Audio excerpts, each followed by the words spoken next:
Hello दोस्तों, कैसे हैं आप सब। आज के वीडियो में हम नॉर्मेलिटी को समझेंगे। तो देखो यार, नॉर्मेलिटी को समझने के लिए ना हमें स्टेप वाइज अप्रोच रखना पड़ेगा, क्योंकि नॉर्मेलिटी में बहुत सारी ऐसी चीज़ें हैं जो आपको समझना पड़ेगा, उनको फाइंड आउट कैसे करते हैं उनको आपको सीखना पड़ेगा। तो आज का वीडियो ना थोड़ा लंबा होने वाला है, ठीक है। तो आज मैंने बस एक्सप्लेनेशन ही आपको प्रोवाइड करा है। इसके सेकंड पार्ट में हम न्यूमेरिकल प्रॉब्लम्स को सॉल्व करेंगे, और नॉर्मेलिटी में मतलब जो इस्तेमाल है ज़्यादातर आप टाइट्रेशन करते वक्त भी करते हो, ठीक है। वो भी मैंने वीडियो के एंड में थोड़ा बहुत एक्सप्लेन करा है, लेकिन डिटेल में मैं कल इसको मतलब नेक्स्ट वीडियो जब भी बनाऊंगा तब आपके साथ इसको अच्छे से डिस्कस करने वाला हूँ। तो देखो यार, सिंपल वर्ड में अगर मैं बोलूँ नॉर्मेलिटी क्या है, तो नॉर्मेलिटी का मतलब होता है कि अगर आप 1 लीटर सॉल्यूशन लोगे तो उसमें सॉल्यूट के ग्राम इक्विवेलेंस कितने आएंगे, ठीक है। अब ये स्टेप वाइज मैनर में हमें इसलिए समझना है बिकॉज यहाँ पे हमको ग्राम इक्विवेलेंस निकालना पड़ेगा, ठीक है। ग्राम इक्विवेलेंस निकालने का जो तरीका होता है वो ये होता है कि आपने जितना सॉल्यूट लिया है, ठीक है, उस वेट को आप सॉल्यूट के इक्विवेलेंट वेट से डिवाइड कर दो। अब यार आपको इक्विवेलेंट वेट भी निकालना पड़ेगा। इक्विवेलेंट वेट निकालने के लिए सॉल्यूट का मोलर मास लीजिए और उसको सॉल्यूट के एन फैक्टर से डिवाइड कर दीजिए, आपका इक्विवेलेंट वेट आ जाएगा। लेकिन यहाँ पे अब आपको एन फैक्टर भी निकालना सीखना पड़ता है। तो आज की वीडियो में ये तीनों चीज़ें, ठीक है, मैंने अच्छे से एक्सप्लेन करा है, ठीक है। तो इसलिए वीडियो थोड़ी लंबी होगी, लेकिन मैंने पूरा कंप्लीट आपको एक्सप्लेनेशन दिया है, ठीक है। एन फैक्टर की बात करूँ तो ऑक्सीडाइजिंग एजेंट्स मैंने आपको समझा है। For example K2Cr2O7, KMnO4। Acidic, basic और न्यूट्रल मीडियम में क्या एन फैक्टर रहते हैं सब मैंने आपको बताया है। एसिड, बेसिस और सॉल्ट्स का एन फैक्टर कैसे निकालोगे वो भी समझा है, ठीक है। तो नॉर्मेलिटी निकालने के लिए आपको बहुत सारी चीज़ों का ध्यान रखना पड़ता है, ठीक है। तो इसलिए ये टॉपिक अटेंशन मतलब डिजर्व करता है। तो आप बैठिए और आज का वीडियो एंजॉय कीजिए। तो देखिए, नॉर्मेलिटी एक कंसंट्रेशन टर्म होता है just like molarity and molality, ठीक है। तो नॉर्मेलिटी को हम कैपिटल एन से रिप्रेजेंट करते हैं। आज की वीडियो में मैं आपको नॉर्मेलिटी को अच्छे से समझाऊंगा कि नॉर्मेलिटी क्या होता है। हमें इसे स्टेप वाइज समझना पड़ेगा, ठीक है, और ध्यान से समझना पड़ेगा बिकॉज इसमें मल्टीपल फॉर्मूलेस का इन्वॉल्वमेंट है, ठीक है। और साथ में मैं आपको मोलारिटी और नॉर्मेलिटी के बीच में क्या रिलेशन होता है ये भी समझाने वाला हूँ, ठीक है दोस्तों। तो आओ फॉर्मूला लिख के समझते हैं इसको, ठीक है। फॉर्मूले के हिसाब से जो नॉर्मेलिटी का फॉर्मूला होता है वो ये होता है, number of gram equivalence of solute divided by volume of solution in litres, ठीक है। तो ये तो आपने देखा ही होगा, ये फॉर्मूला लिखा रहता है। तो इससे देखो हम नॉर्मेलिटी को कैसे समझेंगे। कैपिटल एन से नॉर्मेलिटी को डिनोट किया जाता है। नॉर्मेलिटी का मतलब ये है कि अगर आपने 1 लीटर सॉल्यूशन लिया है तो उस 1 लीटर सॉल्यूशन के अंदर जो सॉल्यूट है उसके ग्राम इक्विवेलेंस कितने होंगे, ठीक है। ये हमको नॉर्मेलिटी बताता है। एक और बार बता देता हूँ, अगर आपने 1 लीटर सॉल्यूशन लिया है तो उस 1 लीटर सॉल्यूशन में सॉल्यूट के ग्राम इक्विवेलेंस कितने होंगे उसी को ही आपका नॉर्मेलिटी बताता है। फॉर एग्जांपल, ये कंटेनर में मान लो एक सॉल्यूशन है, इसकी नॉर्मेलिटी है 5 नॉर्मल, ठीक है। तो इससे मुझे क्या समझ में आ रहा है कि अगर मैंने इस सॉल्यूशन का 1 लीटर लिया तो इस 1 लीटर के अंदर मुझे जो सॉल्यूट के ग्राम इक्विवेलेंस मिलेंगे वो कितने होंगे, 5 होंगे, ठीक है। सिमिलरली मान लो मेरे पास एक सॉल्यूशन है, इसमें इस सॉल्यूशन की जो नॉर्मेलिटी है वो 11 नॉर्मल है, यानी कि अगर मैं इस सॉल्यूशन का 1 लीटर लूँगा तो इसमें मुझे सॉल्यूट के जो ग्राम इक्विवेलेंस मिलेंगे वो 11 मिलेंगे, ठीक है दोस्तों। अब हम ये समझेंगे कि ग्राम इक्विवेलेंस को निकालेंगे कैसे, लेकिन उसके पहले मैं थोड़ा आपको सॉल्यूशन के बारे में जानकारी देना चाहूँगा। देखो, एक बेसिक चीज़ आप समझ लो, आपको पता ही होगा हमारा सॉल्यूशन कैसे बनता है, सॉल्यूट और सॉल्वेंट से, ठीक है। बहुत सारे लोग ये कहते हैं कि सॉल्यूट वो होता है जो लेस अमाउंट में प्रेजेंट होता है सॉल्यूशन में, और सॉल्वेंट वो होता है जो मोर अमाउंट में प्रेजेंट होता है, ठीक है। लेकिन यार ये कंप्लीट एक्सप्लेनेशन नहीं है सॉल्यूट और सॉल्वेंट का, थोड़ा इनकम्प्लीट है। देखो इसको कंप्लीट कैसे करेंगे। सॉल्यूट उसे कहेंगे जो सॉल्यूशन में घुल जाता है, ठीक है, और सॉल्वेंट वो है जो सॉल्यूट को अपने अंदर घोल लेता है, ठीक है। तो ये होता है यार मतलब असली explanation, solute is that substance which get dissolved, ठीक है, and the substance in which solute is getting dissolved is known as solvent. इस चीज़ का ध्यान रखना, ये लेस और ये मोर, ठीक है। ये कहना मतलब देखो आप कह सकते हो, ठीक है, लेकिन ये इनकम्प्लीट चीज़ है, ठीक है। तो सॉल्यूट वो है जो घुल जाता है और सॉल्वेंट वो है जो चीज़ को अपने अंदर घोलता है। फॉर एग्जांपल, ये जो कंटेनर है, ठीक है, इसके अंदर मैंने मान लो पानी ले लिया, ऊपर से मैंने NaCl मिला दिया, ठीक है। NaCl पानी में गया, घुल गया, ठीक है, और इन दोनों ने सॉल्यूशन बना लिया, ये हमारा सॉल्ट सॉल्यूशन है, ठीक है, ये हमारा क्या है, सॉल्ट सॉल्यूशन। तो कौन घुला, NaCl, जो घुलता है वो सॉल्यूट, और किसने घोला सॉल्यूट को अपने अंदर, सॉल्वेंट कहलाता है वो, इस केस में हमारा H2O सॉल्वेंट है, तो इस चीज़ को ध्यान रख लेना। अब देखो ग्राम इक्विवेलेंस की बात करते हैं कि ग्राम इक्विवेलेंस को कैसे निकालेंगे। तो इसका भी एक फॉर्मूला होता है, जैसे कि अपन क्या निकाल रहे हैं, number of gram equivalence of solute, ठीक है। तो देखो इसको फाइंड आउट करने के लिए हमारे पास जो फॉर्मूला होता है वो ये होता है कि जितना आपने वेट लिया है सॉल्यूट का, ठीक है, या फिर इसको ऐसे लिख दो, given weight of solute divided by equivalent weight of solute, ठीक है। तो आपने जितना वेट लिया है सॉल्यूट का, ठीक है, जब आप उसके इक्विवेलेंट वेट से उसको डिवाइड कर दोगे तब आपको number of gram equivalent solute के मिल जाएंगे। अब सवाल ये उठता है कि हम इक्विवेलेंट वेट को कैसे निकालने वाले हैं। तो देखो, इसलिए मैंने आपसे बोला था कि इसमें मल्टीपल फॉर्मूलेज इन्वॉल्व है और हमें स्टेप वाइज समझना पड़ेगा। इक्विवेलेंट वेट को कैसे निकालेंगे, इक्विवेलेंट वेट ऑफ सॉल्यूट, ठीक है। इसको निकालने के लिए जो हमारे पास फॉर्मूला है वो ये है कि आप जो सॉल्यूट लिए हो उसका आप मोलर मास लेना और उसके मोलर मास को सॉल्यूट के n फैक्टर से डिवाइड कर देना, तो आपको सॉल्यूट के ग्राम इक्विवेलेंस में इक्विवेलेंट वेट मिल जाएंगे। समझ में आ गया दोस्तों। ये जो n फैक्टर है इसको वैलेंसी फैक्टर भी बोला जाता है।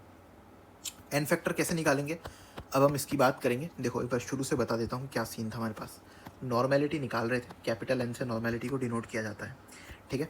नॉर्मेलिटी आपसे ये बताता है कि अगर आपने 1 लीटर सॉल्यूशन लिया तो उसमें सॉल्यूट के ग्राम इक्विवेलेंस कितने होंगे, ठीक है। अब ये ग्राम इक्विवेलेंस क्या था, इसको कैसे निकालना था वो हमने यहाँ पे देखा कि अगर आपको number of gram equivalence of solute निकालने थे तो आपने जितना वेट लिया है सॉल्यूट का या फिर गिवन वेट ऑफ सॉल्यूट जो आपको दिया हुआ है उस वेट को आप डिवाइड कर दोगे सॉल्यूट के इक्विवेलेंट वेट से।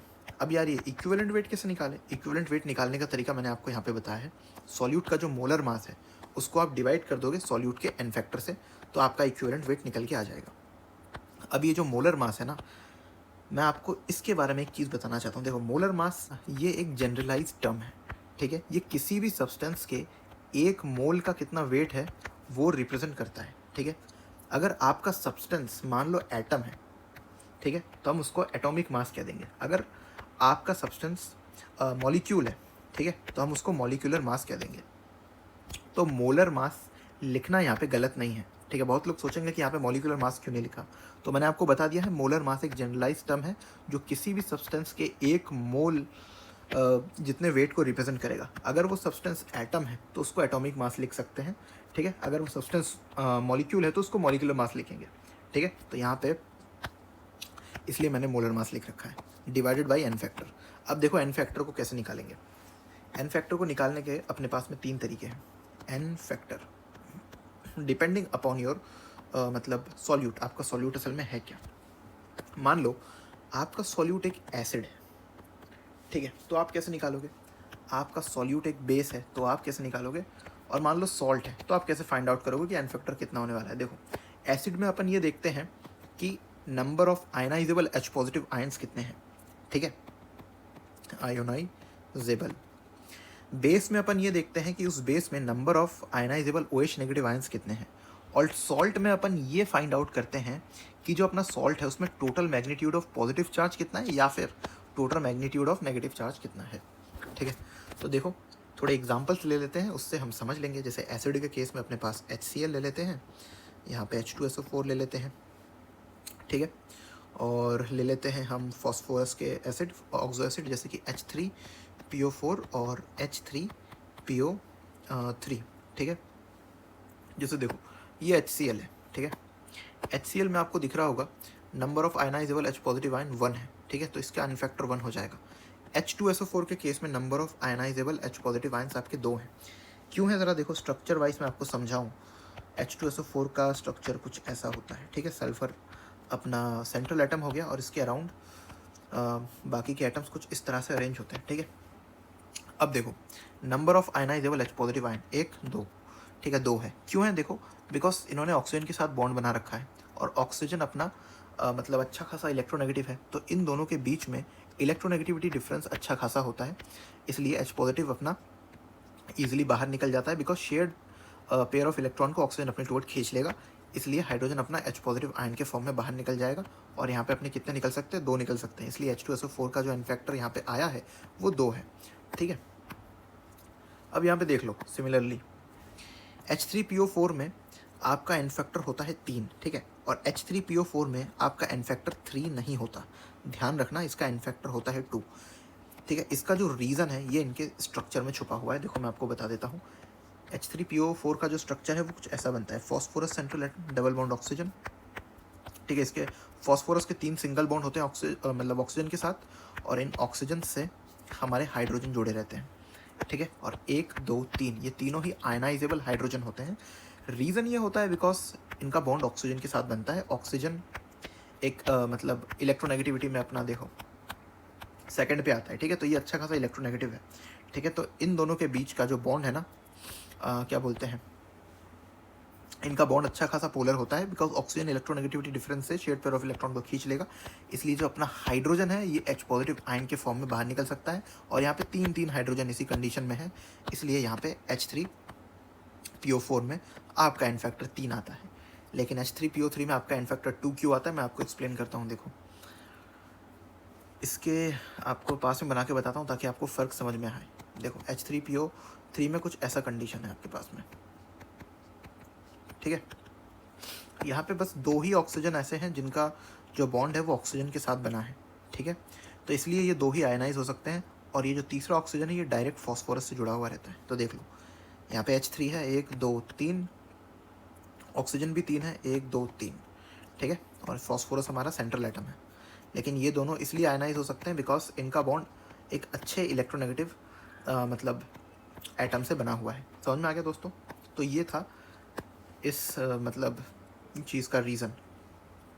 ठीक है, तो अब देखो हमारे पास बेस में अपन कौन कौन से बेस ले लेते हैं। बेस में एक NaOH ले लेते हैं, एक अपन ले लेते हैं CaOH होल ट्वाइस, और एक ले लेते हैं AlOH थ्राइस। ठीक है, अब देखो NaOH में आपको साफ साफ दिख रहा है इसका एन फैक्टर 1 होगा, एक आयनाइजेबल OH नेगेटिव आयन है। CaOH होल ट्वाइस में 2 आयनाइजेबल OH नेगेटिव आयन्स है, इसलिए 2, और AlOH थ्राइस में आपके पास में 3 आयनाइजेबल OH नेगेटिव आयन्स है। ठीक है, समझ में आ गया? बेस का केस क्या है, OH नेगेटिव आयन्स, आयनाइजेबल कितने हैं तो मैंने आपको बता दिया है।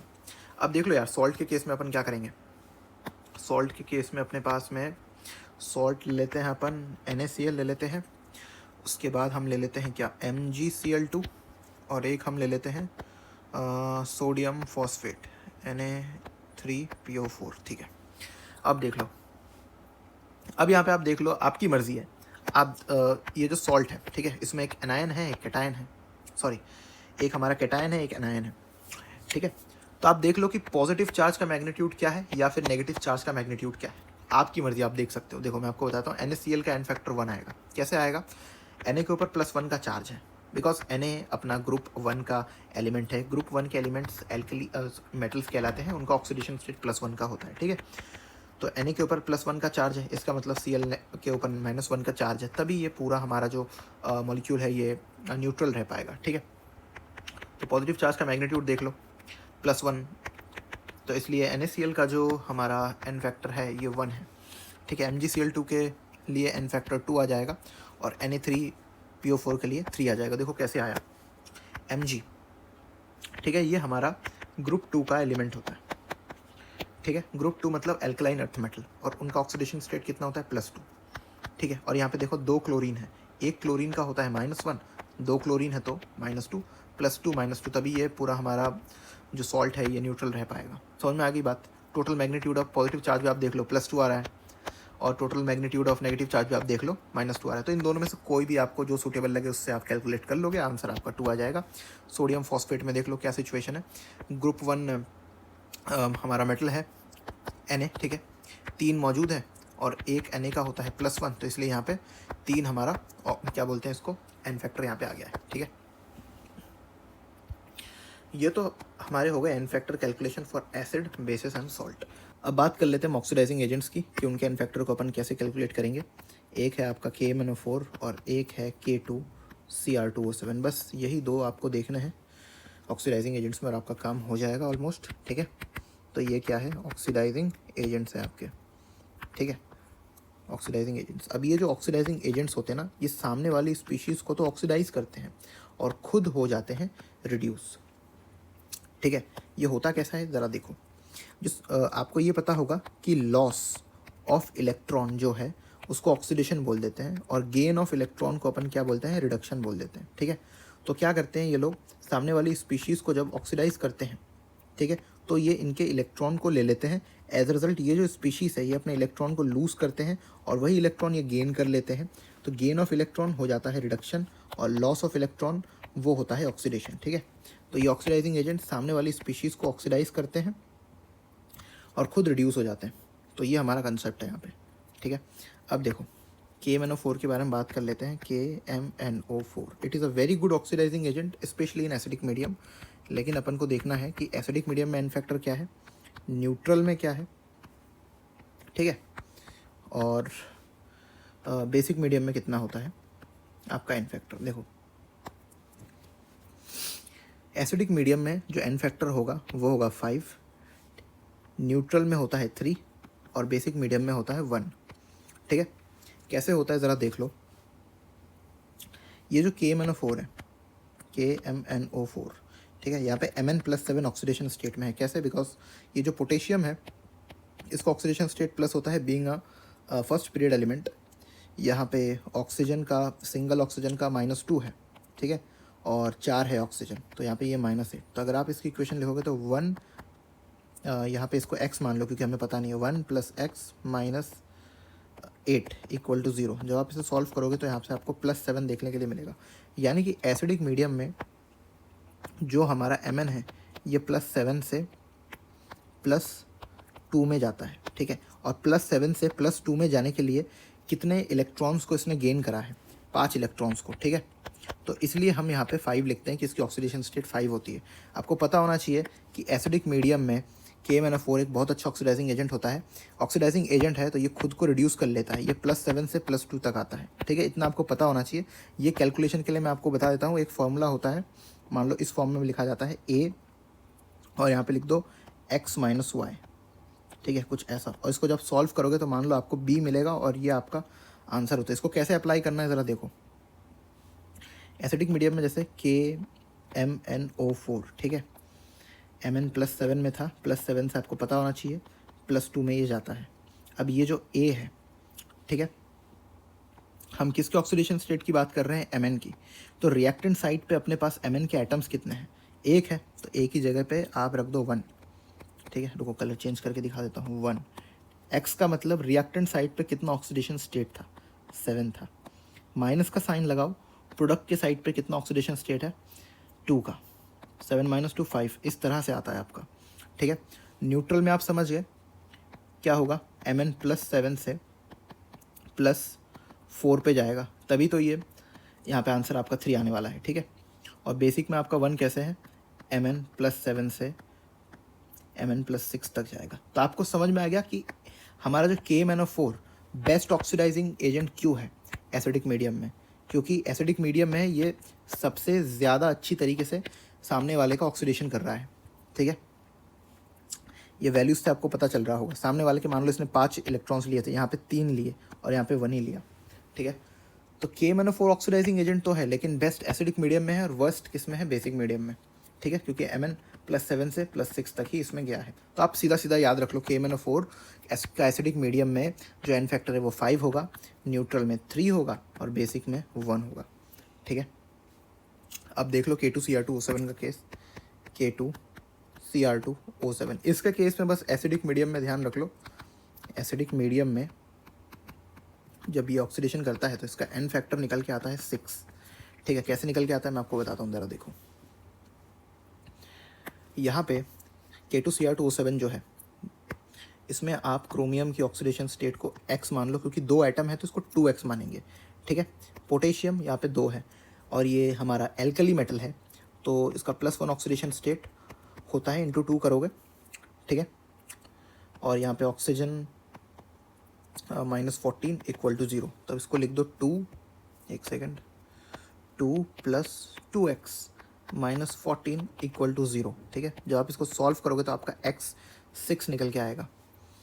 ठीक है, तो यहाँ से क्रोमियम आप देख लो, इसकी ऑक्सीडेशन स्टेट यहाँ पे +6 है, ठीक है ना। तो जब ये एसिडिक मीडियम में ऑक्सीडेशन करता है तो K2Cr2O7, ये रहा अपना K2Cr2O7, यहाँ पे लिख देता हूँ एसिडिक मीडियम, ठीक है। क्रोमियम अपना +6 ऑक्सीडेशन में है स्टेट में, और +6 से कितने पे गया है ये, +3 तक जाता है ये, ठीक है। और अब यही ऊपर वाला जो फॉर्मूला मैंने आपको बताया था AX - Y = आपको क्या मिलेगा, = B मिल रहा था, ठीक है। तो देखो एन फैक्टर कैलकुलेशन में ए का मतलब अपना सेंट्रल एटम क्रोमियम जिसको अपन देख रहे हैं कितने हैं, 2 हैं, तो अब एक ही जगह पे 2 रखोगे। और देख लो इसको ऑक्सीडेशन स्टेट रिएक्टेंट साइड पे कितना था, पहले 6 था, बाद में कितना हो गया प्रोडक्ट साइड में 3, ठीक है। तो यहाँ पे ऐसा आएगा 3 × 2 कितना हो जाएगा 6। तो ये चीज़ आप ध्यान रख लेना कि यहाँ पे आपका आंसर कितना आने वाला है। इससे पता है क्या होगा, आप इजीली निकाल सकते हो। अगर आपसे किसी ने पूछ लिया भाई इक्विवेलेंट वेट बता दो मुझे KMnO4 का, मान लो न्यूट्रल मीडियम में, ठीक है, तो आप बता सकते हो। कैसे बताओगे, क्योंकि इक्विवेलेंट वेट का तो फॉर्मूला क्या होता है, मोलर मास, ठीक है, डिवाइडेड बाय एन फैक्टर। अब क्योंकि KMnO4 अपना मॉलिक्यूल है तो आपको पता है मोलर मास तो एक जनरलाइज टर्म है, तो इसमें आप इसका मॉलिक्यूलर मास रख दोगे यहाँ पे कितना होता है KMnO4 का, चलो मान लो x होता है, ठीक है। और एन फैक्टर न्यूट्रल मीडियम में कितना होता है भाई, 3 होता है, तो 3 से आप डिवाइड कर दोगे, आपका आंसर आ जाएगा, ठीक है दोस्तों। बात समझ में आ गई, तो इस तरह से आप निकालोगे एन फैक्टर, ठीक है। तो मैंने आपको एक्सप्लेन किया है सारी चीज़ें, देखो एन फैक्टर कैसे निकालना है, एसिड बेस सॉल्ट, उसके बाद ये जो ऑक्सीडाइजिंग एजेंट्स थे, ठीक है, KMnO4 K2Cr2O7, इनमें मैंने आपको बता दिया अलग अलग मीडियम में कैसे आप निकालोगे, ठीक है। पता है आपको बहुत अच्छा ये क्वेश्चन होता है कि इक्विवेलेंट वेट निकाल लो, ठीक है, KMnO4 का न्यूट्रल मीडियम में। सिमिलरली अगर आपसे किसी ने बोल दिया यहाँ पे जैसे कि इक्विवेलेंट वेट निकाल के बताओ मुझे कैल्शियम हाइड्रोक्साइड का, ठीक है भाई, ये बड़ा ही आसान सवाल है, ठीक है। आपको पता है इक्विवेलेंट वेट में क्या रखना है, इसका मॉलिक्यूलर मास रख दो, मान लो इसका मॉलिक्यूलर मास Y है, डिवाइड बाय वैलेंसी फैक्टर। अब ये कैल्शियम हाइड्रोक्साइड एक बेस है, आपको दिख जाएगा यहाँ पे number of ionizable OH negative ions यहाँ पे 2 है, तो रख दोगे, ईजिली आंसर आता है। लेकिन जो बहुत अच्छे सवाल हैं उनमें ऐसा बन सकता है कि भाई मुझे आप K2Cr2O7 का क्या बोलते हैं उसको इक्विवेलेंट वेट बताओ, ठीक है, एसिडिक मीडियम में। तो यार आपको पता होना चाहिए कि एसिडिक मीडियम में भाई एन फैक्टर 6 आने वाला है, ठीक है, तभी आप इसके मॉलिक्यूलर मास को 6 से डिवाइड कर सकते हो। KMnO4 में तो देखो क्या क्या पॉसिबिलिटी बन सकती है, एसिडिक मीडियम में आपसे इक्विवेलेंट वेट पूछ लिया, न्यूट्रल मीडियम में पूछ लिया, बेसिक मीडियम में पूछ लिया, ठीक है। तो आपको डिफरेंट एन फैक्टर से तब डिवाइड करने पड़ेंगे, समझ में आ रही है बात। तो ये एक बहुत इंपॉर्टेंट कंसेप्ट है, ध्यान रखना। अब देखो यार नॉर्मेलिटी का इस्तेमाल आप जनरली क्या बोलते हो सॉल्यूशन बनाने में कर सकते हो, ठीक है, सॉल्यूशन बनाने में कर सकते हो लैब में।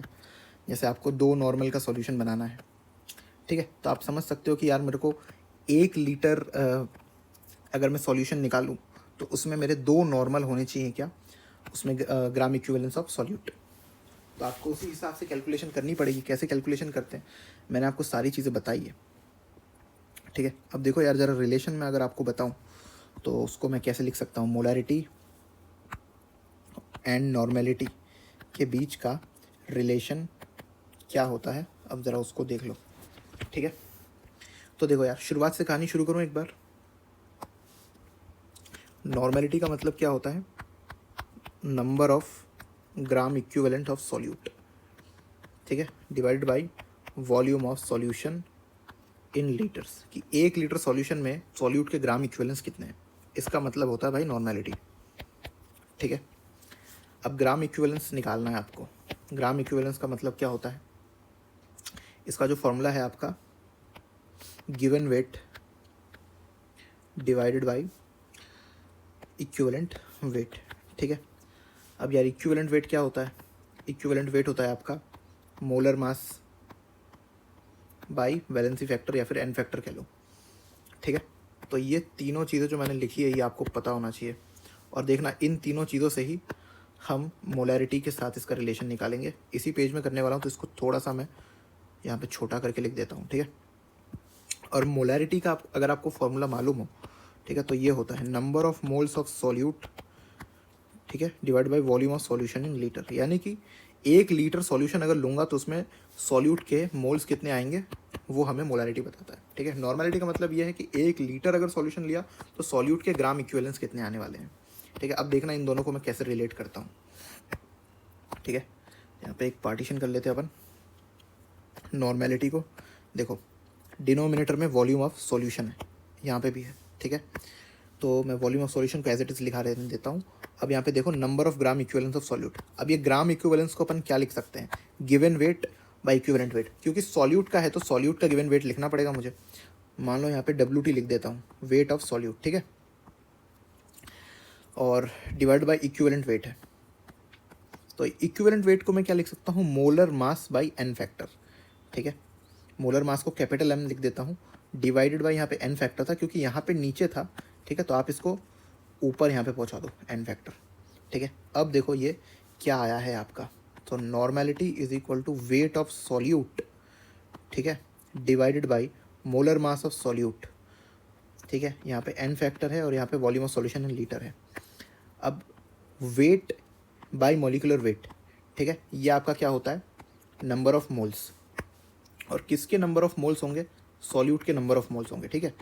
तो यहाँ पे number of moles of solute लिख दो, नीचे आपका volume of solution in litres था, ठीक है, और यहाँ पे n फैक्टर था। तो आप अब एक चीज़ देखो, मोलैरिटी का मतलब क्या होता है, number of solute divided by volume of solution in litre. तो यहाँ पे देखो number of moles of solute divide by volume of solution in litre. तो इसको नॉर्मेलिटी को आप यहाँ पे कैपिटल M इंटू NF लिख सकते हो, यानी कि मोलैरिटी इंटू n फैक्टर। समझ में आ गया कैसे लिखा मैंने, एक और बार समझा देता हूँ। देखो ये जो नॉर्मेलिटी का फॉर्मूला है, ये ग्राम इक्विवेलेंस का फॉर्मूला है और इक्विवेलेंट वेट का फॉर्मूला है, ये आपको पता होना चाहिए, ठीक है। और आपको मोलैरिटी का भी फॉर्मूला पता होना चाहिए कि number of moles of solute divide by volume of solution in litre, ये आपके मोलैरिटी का फॉर्मूला होता है। मैंने डिनोमिनेटर में वॉल्यूम ऑफ सॉल्यूशन को ऐसे ही रहने दिया, number of gram equivalence of solute को मैं क्या लिख सकता हूँ, given weight of solute divide by equivalent weight. तो गिवन वेट को मैंने WT करके शॉर्ट में लिख लिया, ठीक है। और इक्विवेलेंट वेट को मैं क्या लिख सकता हूँ, molar mass by valency factor. यहाँ पे molar mass capital M divide by नीचे वैलेंसी फैक्टर था, ठीक है, इसके नीचे आना था तो इसको मैंने ऊपर पहुँचा दिया, ठीक है। Weight divided by molecular weight आपका कितना क्या हो जाता है, नंबर ऑफ मोल्स, किसके नंबर ऑफ मोल्स, सॉल्यूट के, ठीक है। तो यहाँ पे देखो number of moles of solute divide by volume of solution in litre, ये तो बन गया आपका मोलैरिटी, ठीक है, और ये था आपका n फैक्टर। सो नॉर्मेलिटी का मतलब होता है मोलैरिटी इंटू n फैक्टर, ठीक है। आप समझ गए होगे, तो इसलिए हम यहाँ पे मोलैरिटी के टर्म्स में अगर लिखें, so molarity is equal to normality into n factor, ठीक है। ये रिलेशन हो गया आपका, समझ में आ गई बात। एक और चीज़ देख लो, मैं आपको बता देता हूँ, जैसे कि आपने टाइट्रेशन किया होगा ना, जैसे एसिड बेस टाइट्रेशन करते हैं उसमें यहाँ पे जैसे ब्यूरेट लगा हुआ रहता है, ठीक है, और यहाँ पे आपका क्या बोलते हैं, बीकर में आप अब इसमें भी एसिड ले सकते हो या बेस ले सकते हो, इसमें भी एसिड या बेस ले सकते हो, ठीक है। मैं मान लेता हूँ कि इसमें यार बेस पड़ा हुआ है, ठीक है, बेस यहाँ पे हम गिरा रहे हैं मतलब सॉल्यूशन के अंदर, सॉल्यूशन में मान लो एसिड है, ठीक है। इसमें अपन कुछ एक वो डालते हैं, क्या बोलते हैं उसको, इंडिकेटर, जो कि कलर देता है, ठीक है।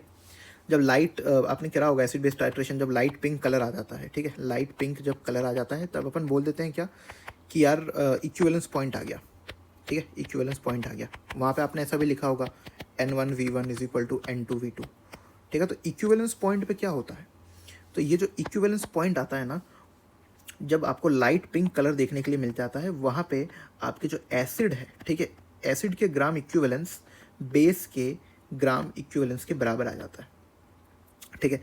तभी अपन लिखते हैं N1V1 is equal to N2V2। समझ में आ गया। देखो कैसे ग्राम इक्विवेलेंस को हम N1V1 लिख रहे हैं, ज़रा देखो। नॉर्मेलिटी का फॉर्मूला क्या होता है, normality is equal to number of gram equivalence, ठीक है, of solute divide by volume of solution, ठीक है। अब देखो तो यहाँ से नंबर ऑफ ग्राम इक्विवेलेंस का फॉर्मूला क्या बनता है, अगर इसको x मान लूँ मैं, ठीक है, number of gram equivalence is equal to N into V, ठीक है। तो ऐसे आप देख सकते हो कि जब एसिड और बेस के ग्राम इक्विवेलेंस बराबर हो जाते हैं तब हमारा इक्विवेलेंस पॉइंट आता है। इसलिए जो टाइट्रेशन कराया जाता है ना, वहाँ पे आप लिखते हो N1V1 is equal to N2V2। समझ में आ गया दोस्तों। तो मान लो ये जो N1 और V1 आपको यहाँ पे दिखा है, ठीक है, N1 का मतलब नॉर्मेलिटी ऑफ एसिड, V1 का मतलब वॉल्यूम ऑफ एसिड, ठीक है। तो यहाँ से अपन ने दोनों को इंटू करके एसिड के ग्राम इक्विवेलेंस के बराबर कर दिया, ठीक है। और ये क्योंकि इक्विवेलेंस पॉइंट में है तो ये बेस के ग्राम इक्विवेलेंस भी एसिड के ग्राम इक्विवेलेंस के बराबर होंगे। तो मान लो यहाँ पे जो N1V1 लिखा हुआ है ये ग्राम इक्विवेलेंस ऑफ एसिड है। एज अ रिजल्ट N1 हमारा नॉर्मेलिटी ऑफ एसिड हो जाएगा और V1 हमारा वॉल्यूम ऑफ एसिड हो जाएगा, ठीक है। और यहाँ पे क्योंकि इक्विवेलेंस पॉइंट है तो एसिड के ग्राम इक्विवेलेंस बेस के ग्राम इक्विवेलेंस के बराबर है, तो यहाँ पे हमने N1V1 is equal to N2V2 रखा है। तो इस हिसाब से N2 का मतलब हो जाएगा नॉर्मेलिटी ऑफ बेस और V2 का मतलब हो जाएगा वॉल्यूम ऑफ बेस।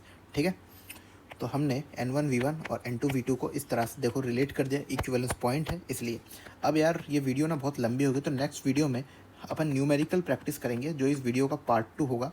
मैं उसमें आपको टाइट्रेशन से रिलेटेड क्वेश्चंस भी सॉल्व करवाऊंगा। ठीक है, बताना वीडियो कैसा लगा।